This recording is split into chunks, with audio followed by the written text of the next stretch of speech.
Hello વિદ્યાર્થી મિત્રો, સ્વાગત છે તમારું ફરી એકવાર તમારી પોતાની YouTube channel SS Gujarat education પર. આજે મિત્રો આપણે જોવાના છીએ ધોરણ 11માં જે એસવીસીસી છે તો એનું વિભાગ એના જે વિકલ્પો આપેલા છે એ વિકલ્પોનું સોલ્યુશન મિત્રો આપણે આજે આપણી પોતાની યુટ્યુબ ચેનલ પર જોઈશું. તો મિત્રો ચેનલને સબસ્ક્રાઈબ અને વિડીયોને લાઈક કરવાનો મિત્રો ભૂલતા નહીં. ઓકે, ફટાફટ એ વિડીયો સબસ્ક્રાઈબ અને ચેનલને સબસ્ક્રાઈબ અને વિડીયોને લાઈક કરી દેજો. ઓકે, વિભાગ 1 પ્રકરણ નંબર 1ની શરૂઆત કરતા પહેલા મિત્રો તમને જણાવી દો, જો તમે આ સંપૂર્ણ ગાલા અસાઇનમેન્ટના સોલ્યુશનની પીડીએફ મેળવવા માંગતા હોય તો તમને સ્ક્રીન ઉપર દેખાવી રહેલ મોબાઈલ નંબર પર મિત્રો કોલ કરી દેજો. સંપૂર્ણ ગાલા અસાઇનમેન્ટના સોલ્યુશનની પીડીએફની કિંમત મિત્રો માત્ર ને માત્ર 150 રૂપિયા છે. ઓકે, તો જરૂરથી તમે કોલ કરીને મેળવી લેજો. જોઈશું આપણે નીચેના પૈકી કોણ મૌખિક માહિતી સંચારની પદ્ધતિ છે. ઓકે, મૌખિક માહિતી સંચારની કોણ પદ્ધતિ છે? તો કે ગોષ્ઠી છે એ મૌખિક માહિતી. ગોષ્ઠી મીન્સ વાતો, એ આપણે મૌખિક રીતે કરીએ છીએ. માહિતી સંચારની કઈ પદ્ધતિ પ્રત્યક્ષ રીતે ઉપયોગમાં લેવાય છે? તો માહિતી સંચારની મૌખિક માહિતી પ્રત્યક્ષ રીતે ઉપયોગમાં લેવાય છે. લેખિત માહિતી સંચારનું માધ્યમ જણાવો. લેખિત માહિતી સંચારનું માધ્યમ મિત્રો ખબર છે, પત્ર લેખન આવે છે. ત્યારબાદ કઈ માહિતી સંચારની પદ્ધતિ જે તે સંસ્થાની આગવી છાપ ઊભી થાય છે? તો આન્સર લેખિત માહિતી. ઓકે, નીચેના પૈકી કયું મૌન માહિતી સંચારનું માધ્યમ છે? નીચેના પૈકી કયું મૌન માહિતી સંચારનું માધ્યમ છે? તો ભાઈ હાવભાવ છે, મૌન માહિતી સંચારનું માધ્યમ છે. ત્યારબાદ વિભાગ 1ના પ્રકરણ નંબર 2, અસરકારક વાણિજ્ય પત્ર વ્યવહારની લેખન શૈલી કેવી હોવી જોઈએ? અસરકારક વાણિજ્ય પત્ર વ્યવહારની લેખન શૈલી સરળ હોવી જોઈએ. ત્યારબાદ પત્ર મેળવનારના મનમાં કોઈ ગેરસમજ ઊભી ના થાય તે માટે પત્રનું લખાણ કેવું હોવું જોઈએ? તો કે સ્પષ્ટ હોવું જોઈએ. કોઈ ગેરસમજ ઊભી ન થાય તેના માટે પત્રનું લખાણ હંમેશા સ્પષ્ટ હોવું જોઈએ. ત્યારબાદ નીચેના પૈકી કયું લક્ષણ પત્રનો આત્મા છે? નીચેના પૈકી કયું લક્ષણ એ પત્રનું આત્મા છે? તો કે સંક્ષિપ્તતા. કયા પ્રકારનો પત્ર વ્યાપાર માટે નુકસાનકારક છે? અધૂરી વિગતવાળો. ભાઈ અધૂરી વિગત હોય તો ભાઈ વ્યાપાર શક્ય બને નહીં, કેમ કે અધૂરી વિગતથી વ્યાપારમાં નુકસાન થાય છે બધું, એટલે બહુ વધુ નુકસાન થઈ શકે છે. વાણિજ્યક પત્ર લેખનની અભિગમ કેવો હોવો જોઈએ? તો કે વાચકલક્ષી હોવો જોઈએ. ત્યારબાદ વિભાગ 1 પ્રકરણ 3 મિત્રો વિડીયો લાઈક, ચેનલ સબસ્ક્રાઇબ કરવાનું ભૂલતા નહીં. અને સંપૂર્ણ ગાલા અસાઇનમેન્ટના સોલ્યુશનની પીડીએફ મિત્રો જો તમે મેળવવા માંગતા હોય તો આ સ્ક્રીન ઉપર આપેલ મોબાઈલ નંબર પર કોલ કરી દો. સંપૂર્ણ ગાલા અસાઇનમેન્ટનું સોલ્યુશન માત્ર 150 રૂપિયામાં મિત્રો તમને મળી જવાનું છે, તો ફટાફટ કોલ કરીને મેળવી લેજો. ઓકે, વાણિજ્યક પત્ર માટે સામાન્ય રીતે કાગળનો રંગ કેવો હોવો જોઈએ? સામાન્ય સફેદ હોવો જોઈએ કાગળનો રંગ. ઓકે, આપણો આમ પીડીએફ છે. પત્ર લેખન માટે ઉપયોગમાં લેવાતો આવતો કાગળ કેવી ગુણવત્તાનો હોવો જોઈએ? તો એ ગુણવત્તાનો કાગળ સારી ગુણવત્તાનો હોવો જોઈએ. ઓકે, ત્યારબાદ પત્રમાં સામાન્ય રીતે 2 લાઈનો વચ્ચે રાખવામાં આવતી જગ્યા એટલે લાઈન સ્પેસિંગ. ઓકે, ત્યારબાદ પત્રની જમણી બાજુનો હિસ્સો કેવી જગ્યા ધરાવતો હોવો જોઈએ? તો કે 1 ઇંચ, એટલે કે જે જમણી બાજુ છે પત્રની એ હાંસિયાની કેટલી જગ્યા ધરાવતો? 1 ઇંચ જેટલો. ત્યારબાદ પત્રની ઉપરની તરફ આવેલો હાંસિયો લગભગ કેટલા ઇંચનો હોવો જોઈએ? તો એ મિત્રો લગભગ છે એ 1.5 ઇંચનો હોવો જોઈએ. ત્યારબાદ વિભાગ 1 પ્રકરણ નંબર 4, નીચેના પૈકી કઈ તારીખ અમેરિકન પદ્ધતિ પ્રમાણે લખાય છે? તો કે ઓગસ્ટ 16, પછી આમ ડેશ કરીને 2025 એવું. ત્યારબાદ છે નીચેના પૈકી કઈ તારીખ બ્રિટિશ પદ્ધતિ અનુસાર? તો કે 6 એપ્રિલ ડેશ 2025 આવી રીતે એબિટેશન અમેરિકન બે પદ્ધતિ છે. ત્યારબાદ ભારતની પદ્ધતિ તો ખબર જ છે ને હવે.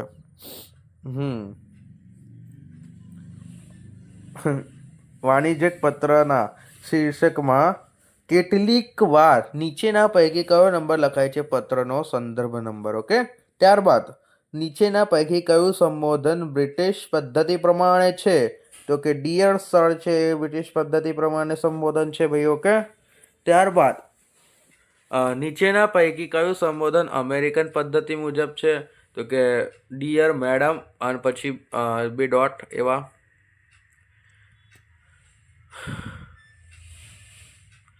વિભાગ 1ના પ્રકરણ નંબર 5. ઓકે. વિભાગ 1 પ્રકરણ નંબર 5. પૂછપરછના પત્રોના પ્રત્યુત્તરોના પત્રો કોણ લખે છે? તો કોઈ વેચનાર લખે છે ભાઈ. ઓકે. પછી પૂછપરછના પત્રોના અંતભાગનું લખાણ કેવું હોવું જોઈએ? અસરકારક અને ઓર્ડર અપાવે તેવું હોવું જોઈએ. ઓકે. ત્યારબાદ વેચાણકર્તા તરફથી જાહેર કરેલ વિવિધ માલ સામાનની તેમજ સેવાઓની કિંમત દર્શાવતું પત્ર એટલે પ્રાઇસ લિસ્ટ. ઓકે. ત્યારબાદ નીચેના પૈકી કયા પત્રનો સમાવેશ વાણિજ્ય પત્રમાં થાય છે? પૂછપરછના પત્રનો સમાવેશ થાય છે. ઓકે. ત્યારબાદ મિત્રો છે નીચેના પૈકી કયા પત્રો ગ્રાહકને આકર્ષવાનું કામ કરે છે? તો કે નીચેના પૈકી પૂછપરછના જે પત્રો છે, પૂછપરછના પ્રત્યુત્તરનો પત્ર છે એ ગ્રાહકને આકર્ષવાનું કામ કરે છે. ઓકે. ત્યારબાદ છે મિત્રો વિભાગ 1 પ્રકરણ 6. પ્રકરણ 6માં છે પહેલા નંબરનો પ્રશ્ન. વાણિજ્યક પત્રના સંદર્ભમાં ઓર્ડર આપતા પત્ર કેવા પ્રકારનો હોય છે? ઓર્ડર આપતો પત્ર એ માલ સામાન મોકલવાની વિનંતી કરતા પત્રો હોય છે. ઓકે. ત્યારબાદ ઓર્ડર અપાવતો પત્ર ખરીદનાર અને વેચનાર કેવો કરાર છે? એ લેખિત કરાર છે. ઓકે મિત્રો. ત્યારબાદ ઓર્ડર આપતા પત્રોમાં આવતો ઓર્ડર શબ્દ કઈ ભાષાનો છે? એ મિત્રો એ ઓર્ડર શબ્દ છે અંગ્રેજી ભાષાનો છે. ઓકે. ઓર્ડર શબ્દનો ગુજરાતી ભાષામાં સામાન્ય અર્થ. ઓર્ડર શબ્દનો ગુજરાતી ભાષામાં સામાન્ય અર્થ શું થાય છે? હુકુમ એવો થાય છે. ઓકે. ત્યારબાદ ઓર્ડર શબ્દો વાણિજ્યક પત્ર વ્યવહારના સંદર્ભમાં કેવો અર્થ કરાવે છે? એ અર્થ મિત્રો વિનંતીનો અર્થ છે ભાઈ. ઓર્ડર એટલે શું? વિનંતી. ત્યારબાદ ઓર્ડર આપતો પત્ર ખરીદનાર અને વેચનારને કાયદેસર રીતે જોડતી કડી છે. ઓકે. ત્યારબાદ મોટે ભાગે ઓર્ડર આપતા પત્રો મંગાવવાના કોષ્ટક સ્વરૂપે વેચાણકર્તા પૂછપરછના પ્રત્યુત્તર આપવા પત્રની સાથે બિડાણ સ્વરૂપે શું મોકલી આપે છે? ભાઈ બિડાણ સ્વરૂપે એ મોકલી આપે છે ઓર્ડર પત્રક. નિયત સમય મર્યાદામાં માલ સામાન ન મળે ત્યારે ગ્રાહક વેચાણકર્તાને સૌપ્રથમ કયો પત્ર લખે છે? એ લખે છે મિત્રો સ્મૃતિ પત્ર લખે છે વેચાણકર્તાને. કામદારોની હડતાલને કારણે ઉત્પાદન બંધ થવાથી ઓર્ડરને રદ કરતો પત્ર લખનારને કોણ લખશે? ઓકે.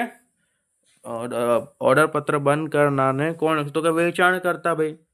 ત્યારબાદ વિભાગ 1ના 7મા નંબરનું પ્રકરણ છે દાવા ફરિયાદના પતાવટના પત્રો અત્યાચારના વ્યાપારીઓ કેવી રીતે જુએ છે? તો કે હકારાત્મક રીતે જુએ છે. ત્યારબાદ ગ્રાહક સાથે ઉદ્ધતતાભર્યું વર્તન કરવામાં આવે અથવા તો ફરિયાદ પત્ર લખવો જોઈએ. ઓકે. ત્યારબાદનું છે કે ફરિયાદી પત્રની ભાષા કેવી હોવી જોઈએ? ફરિયાદી પત્રની ભાષા છે એ ગુસ્સાવાળી હોવી જોઈએ. ઓકે. ત્યારબાદ છે વેપારી કયા સિદ્ધાંત મુજબ દાવા ફરિયાદના પત્રો વેપારી કયા સિદ્ધાંત મુજબ દાવા ફરિયાદના પત્રો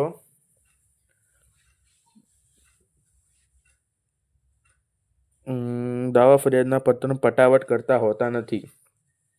તો એ જે વેપારી છે એ દાવા ફરિયાદના પત્રોની પટાવટ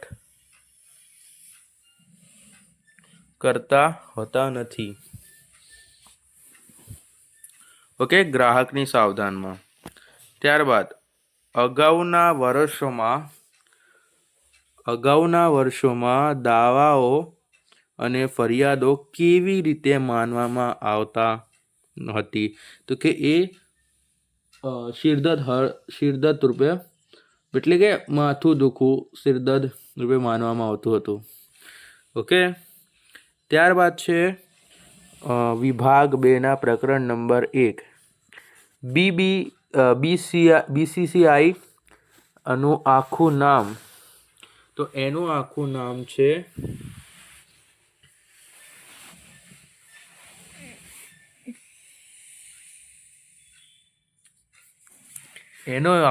છે મિત્રો board control of cricket in India.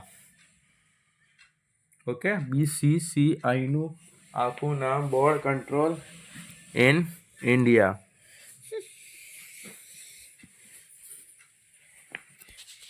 ત્યારબાદ કયા ભૂતપૂર્વ રાષ્ટ્રપતિએ અખિલ ભારતીય રેલ કર્મચારી સંઘની સ્થાપના કરી હતી?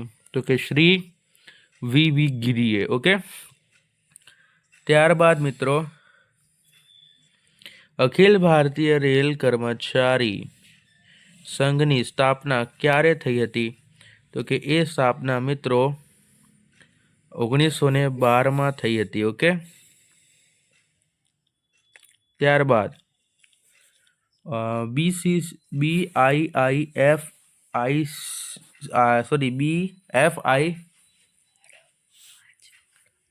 FICCI ની સ્થાપના ક્યારે થઈ હતી? તો કે 1927માં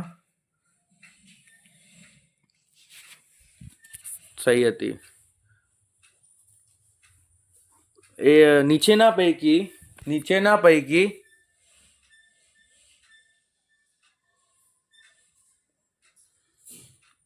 કયા કાર્યો સમાવેશ સામાન્ય સેક્રેટરીના કાર્યમાં થતો નથી? તો કે હિસાબો પર દેખરેખ રાખવી. વિભાગ બી ઉત્સાહી વ્યક્તિ કાર્યને કેવું બતાવે છે? ઉત્સાહી વ્યક્તિ કાર્યને સરળ બતાવે છે. ભાઈ, જે પણ ઉત્સાહી વ્યક્તિ હોય એ કાર્યને એકદમ સરળ, ભાઈ હું કરી લઈશ એવી રીતે. સેક્રેટરી અશ્વિન મહેતા તેના કયા ગુણને કારણે વહીવટી ગુચ્છોના પ્રશ્નો સરળતાથી ઉકેલી શકે છે? તો કે આત્મવિશ્વાસના ગુણના કારણે. ઓકે. નીચેના પૈકી કઈ કંપની સેક્રેટરીની સ્થાન મહત્વનું નથી? તો કે એક વ્યક્તિની કંપનીમાં સેક્રેટરીના સ્થાનનું શું નથી? ભાઈ મહત્વ નથી. સેક્રેટરીની નિમણૂકના ઠરાવમાં નીચેના પૈકી ઉલ્લેખ હોવો જોઈએ? તો કે મહેનતપણાનો ઉલ્લેખ હોવો જોઈએ. દર્શન પટેલ પાસે સેક્રેટરી બનવાની નીચેના પૈકી કયો નંબર હોવો જોઈએ? તો કે મેમ્બરશિપ નંબર હોવો જોઈએ. સેક્રેટરી એને બનવું હોય ને તો એના પાસે મિત્રો મેમ્બરશિપ નંબર હોવો જોઈએ. વિભાગ બી પ્રકરણ નંબર 3 કંપનીની નોંધણી પહેલા તબક્કામાં નીચેનામાંથી બાબતોમાં કોનો સમાવેશ થતો નથી? તો કે સંચાલકોની યાદીનો સમાવેશ મિત્રો થતો નથી. નોંધણીનું પ્રમાણપત્ર મેળવવા માટે નીચે પૈકી કયો દસ્તાવેજ જરૂરી નથી. નોંધણીનું પ્રમાણપત્ર મેળવવા માટે નીચેનામાંથી વિજ્ઞાપન પત્રની જરૂર નથી. ઓકે. કંપનીને કોનો માનસપુત્ર કહેવામાં આવે છે? કંપનીને પ્રવર્તકોનો માનસપુત્ર કહેવામાં આવે છે. કંપનીને અસ્તિત્વમાં લાવવાનું કાર્ય કોણ કરે છે? તો કે પ્રયોજક છે એ કંપનીને અસ્તિત્વમાં લાવવાનું કાર્ય કરે છે. ભારતમાં હાલમાં કયો કંપની ધારો લાગુ પાડવામાં આવી રહેલ છે? તો કે 2013નો. વિભાગ 2 પ્રકરણ 4. પીડીએફ માટે મિત્રો કોલ કરી દેજો તમને સ્ક્રીન ઉપર આપેલ મોબાઈલ નંબર પર. ઓકે. માત્ર ને માત્ર 150 રૂપિયામાં તમને પીડીએફ મળી જવાની રહેશે. ઓકે. તો ચેનલ સબસ્ક્રાઈબ અને વિડીયો લાઈક પણ કરી દો. કંપનીના કર્મચારી દ્વારા કરવામાં આવેલ સત્તા બહારના કાર્યો માટે કોણ જવાબદાર બને છે? તો એના માટે જવાબદાર બને છે કંપની. ઓકે. સત્તા બહારના કાર્યો માટે સંચાલકો માટે જવાબદાર ઠરે તો કે ત્રાહિત પક્ષ માટે. જવાબદારીની દ્રષ્ટિએ કંપનીને કેટલા ભાગમાં વહેંચી શકાય છે? 3 ભાગમાં વહેંચી શકાય છે. ઓકે. ત્યારબાદ આવેદનપત્ર પર જાહેર કંપનીની માટે ઓછામાં ઓછું કેટલા સભ્યોની સહી હોવી જોઈએ? તો કે ઓછામાં ઓછી 7 સભ્યોની મિત્રો સહી હોવી જોઈએ. ત્યારબાદ આવેદનપત્ર પર ખાનગી કંપની માટે ઓછામાં ઓછા કેટલા સભ્યોની સહી હોવી જોઈએ? 2 સભ્યોની. ખાનગી કંપની માટે 2 સભ્યોની સહી હોવી જોઈએ. વિભાગ B ના પ્રકરણ 5. ચેનલ સબસ્ક્રાઇબ, વિડીયો લાઈક કરી દેજો. પીડીએફ માટે કોલ કરી દેજો. તમને સ્ક્રીન પર મોબાઈલ નંબર આપેલો છે. કંપનીના આંતરિક વહીવટનું નિયમન કરતા નિયમોનું સમૂહ એટલે નિયમન પત્ર. ખાનગી કંપનીએ તેના નિયમન પત્રમાં કેટલી વિશેષતાઓ જણાવવી જોઈએ? તો કે 3 વિશેષતાઓ જણાવવી જોઈએ. શેર મૂડીથી મર્યાદિત જવાબદારીવાળી કંપની જો નિયમન પત્ર ન બનાવે તો તેનું કયું ટેબલ અપનાવી શકે છે? તો એ મિત્રો ટેબલ F અપનાવી શકે છે. ત્યારબાદ ખાનગી કંપનીમાં વધુમાં વધુ સભ્ય સંખ્યા કેટલી રાખી શકાય? ખાનગી કંપનીમાં વધુમાં વધુ સભ્ય સંખ્યા 200 રાખી શકાય છે. ત્યારબાદ કંપનીની ધારા અનુસાર નિયમન પત્રમાં ફેરફાર કરવા માટે પારસ કંપનીએ કયો ઠરાવ પસાર કરવો પડશે? ખાસ ઠરાવ પસાર કરવો પડશે. ઓકે. ત્યારબાદ માણેક પબ્લિક લિમિટેડ કંપનીને માણેક પ્રાઇવેટ લિમિટેડ કંપનીમાં રૂપાંતર કરવામાં કંપની કોની મંજૂરી લેવી પડે? તો ટ્રિબ્યુનલની. ઓકે. નવી શરૂ થયેલી મહાવીર ટ્રેડિંગ કંપની કોની જોગવાઈઓને અનુલક્ષીને પોતાનું નિયમન પત્ર તૈયાર કરશે? તો કે આવેદનને અનુલક્ષીને. ઓકે. ત્યારબાદ કંપની ધારા 2013ના પરિશિષ્ટ 1માં જે તે પ્રકારની કંપનીનું નિયમન પત્ર તૈયાર કરવામાં કેટલા પ્રકારના ટેબલ આપેલા છે? તો કે એનામાં મિત્રો 5 પ્રકારના ટેબલ છે. પ્રકાશ કંપનીએ ટેબલ જે મુજબ નિયમન પત્ર તૈયાર કરવા માટે કયો ટેબલ જોગવાઈઓ સ્વીકારવી પડે છે? તો કે ટેબલ H ની જોગવાઈઓ સ્વીકારવી પડે છે. ત્યારબાદ છે પારસ કંપનીએ ટેબલ G મુજબ નિયમન પત્ર તૈયાર કરવા માટે ટેબલની જોગવાઈઓ અનુસરવી કઈ? એટલે તો કે ટેબલ F ની. ઓકે. વિભાગ B પ્રકરણ નંબર 6.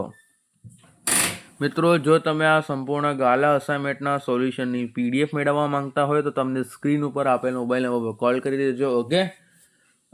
સંપૂર્ણ ગાલા અસાઇનમેન્ટના સોલ્યુશનની પીડીએફ મિત્રો તમને માત્ર ને માત્ર 150 રૂપિયામાં મળી જવાની છે. તો જરૂરથી કોલ કરીને મિત્રો મેળવી લેજો પીડીએફ. ઓકે. અને ચેનલ સબસ્ક્રાઈબ, વિડીયો લાઈક પણ કરવાનું ભૂલતા નહીં. ધંધાનું સંચાલક બળ કયું છે? તો કે મૂડી છે. કંપની પોતાને જોઈતી મૂડી જાહેર જનતા પાસેથી શેર કે ડિબેન્ચર દ્વારા એકત્રિત કરે છે. જાહેર જનતાને અને રોકાણકારને કંપની વિશે યોગ્ય માહિતી મળી રહે છે તે માટે કંપનીનો કયો દસ્તાવેજ બહાર પાડી શકે? વિજ્ઞાપન પત્ર છે બહાર પાડી શકે છે. જાહેર જનતાને શેર કે ડિબેન્ચર ખરીદવા માટે જે જાહેરાત દસ્તાવેજ દ્વારા આમંત્રણ આપવામાં આવે તેને મિત્રો વિજ્ઞાપન પત્ર કહેવામાં આવે છે. સાદી ભાષામાં વિજ્ઞાપન એટલે જાહેરાત. ઓકે, સાદી ભાષામાં વિજ્ઞાપન એટલે જાહેરાત.